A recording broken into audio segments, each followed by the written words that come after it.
సహాయము చేయు దేవునికి మహిమ కలుగునుగాక. ప్రియ స్నేహితులందరికీ దివ్య వాక్యోదయం. ఈనాటి పాఠ్యభాగము పరమగీతము 2:15.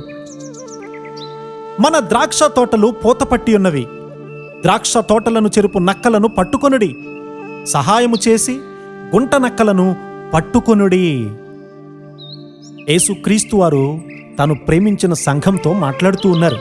ఆయన తన సంఘం ఎడల చూపించేటువంటి ప్రేమ, సంఘము తనపైన చూపిస్తున్నటువంటి ప్రేమను గూర్చి ఇక్కడ చెప్పబడుతూ ఉంది.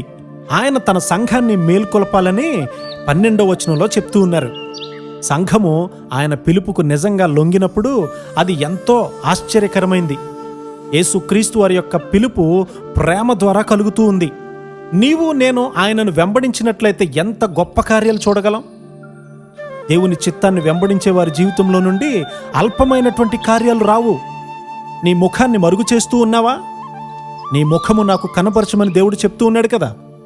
ప్రార్థన స్వరము చాలా ప్రీతికరమైనది. నీ ప్రార్థన స్వరము నన్ను విననిమ్ము. ఒక సహవాసంలో ఉన్నటువంటి ఒక వ్యక్తిలో ప్రార్థన చచ్చిపోయినప్పుడు అతని జీవితంలో చలికాలం ప్రారంభమైంది. చలికాలంలో సమస్తము చచ్చిపోతాయి. మన హృదయంలోనికే ఈ నక్కలు వచ్చేసాయి. అవి యేసయ్యకును నీకు మధ్య వచ్చాయి. నీ గమనమును తిప్పివేసేటువంటి తలంపులు, కోపంతో కూడినటువంటి ఉద్రేకాలు, ఇతరుల మీద నేరాలు మోపే మాటలు, ఇవి నీవు దేవునితో కలిగి ఉన్నటువంటి సంబంధాన్ని త్రెంచివేస్తాయి. నక్కలు నీ ఆత్మలో పడుకునున్నాయి. నీ హృదయము ఆత్మల విషయము భారము కలిగి ఉన్నప్పుడు నీవు డబ్బును గురించి చింతించలేవు. కానీ ఆత్మల విషయమైనటువంటి ప్రేమ తగ్గిపోయినప్పుడు లోక సంబంధమైన వాటి మీద ప్రేమ హెచ్చుతుంది.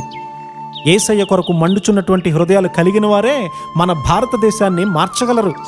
ధనాపేక్ష అనేటువంటి గుంట నక్కలు నీ ఆత్మను తినేస్తూ వస్తున్నటువంటి సంగతి నీకు తెలుసా? హృదయంలో గుంట నక్కలకు స్థలమే ఉండకూడదు. గుంట నక్కలను పట్టుకొనుడి. అవి మీ హృదయాలను పాడు చేయడానికి ప్రయత్నం చేస్తూ ఉన్నాయి. ద్రాక్ష తోటలను కూడా పాడు చేయడానికి ప్రయత్నిస్తూ ఉన్నాయి. విశ్రమింపవద్దు. ప్రార్థనలో ఎక్కువగా కనిపెట్టుము. గుంట నక్కలను పట్టుకొనుము. అట్టి కృపాధన్యత దేవుడే మనకు అనుగ్రహించునుగాక. ఆమేన్.